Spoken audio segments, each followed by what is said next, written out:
ভারতের রাজধানী নয়াদিল্লির লালকেল্লার কাছে যাত্রীবাহী গাড়িতে ভয়াবহ বিস্ফোরণের প্রাণহানির সংখ্যা বেড়ে ১৩ জনে পৌঁছেছে। সোমবার সন্ধ্যার দিকে বিস্ফোরণে আরও অন্তত ২৪ জন আহত হয়েছেন। স্থানীয় সময় সন্ধ্যা ৬:৫২ লালকেল্লা মেট্রো স্টেশনের কাছে একটি হুন্দাই i20 গাড়িতে বিস্ফোরণ ঘটে। বিস্ফোরণে আশেপাশের এলাকায় ছড়িয়ে পড়ে ছিন্ন ভিন্ন মরদেহ। কয়েকটি গাড়ি ধ্বংসস্তূপেই পরিণত হয়। দিল্লি পুলিশ কমিশনার সতীশ গোলচা জানান, লালকেল্লা ট্রাফিক সিগন্যালের কাছে ধীরে চলা গাড়িতে বিস্ফোরণ ঘটে এবং মোট ২২টি গাড়ি প্রভাবিত হয়।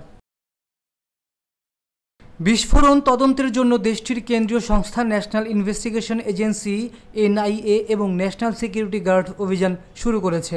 মহারাষ্ট্রের মুম্বাই, জয়পুর, উত্তরপ্রদেশ ও উত্তরাখণ্ডে উচ্চ সতর্কতা জারি করা হয়েছে। দুর্ঘটনার ভিডিও ও ছবিতে দেখা যায় রাস্তায় ছিন্ন ভিন্ন মরদেহ ছড়িয়ে আছে। দিল্লির উপপ্রধান অগ্নি নির্বাপক কর্মকর্তা AK মালিক জানিয়েছেন, দ্রুত ঘটনাস্থলে পৌঁছে আগুন নিয়ন্ত্রণে আনা হয়েছে। সন্ধ্যা ৭:২৯ আগুন নিয়ন্ত্রণে আসে। বিস্ফোরণের পরে লালকেল্লা ও আশেপাশের এলাকায় ব্যাপক পুলিশ ও নিরাপত্তা কর্মী মোতায়েন করা হয়।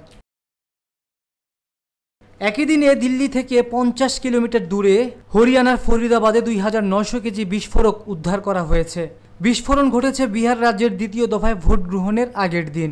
ভারতের প্রধানমন্ত্রী নরেন্দ্র মোদীকে স্বরাষ্ট্রমন্ত্রী অমিত শাহ বিস্ফোরণ সম্পর্কে অবহিত করেছেন।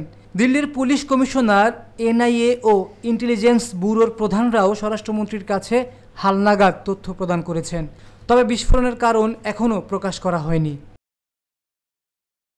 দিল্লির সাবেক মুখ্যমন্ত্রী অরবিন্দ কেজরিওয়াল বলেছেন, পুলিশ ও সরকারের উচিত দ্রুত তদন্ত করে বিস্ফোরণের প্রকৃত কারণ উদ্ঘাটন করা এবং তা জনগণকে অবহিত করা।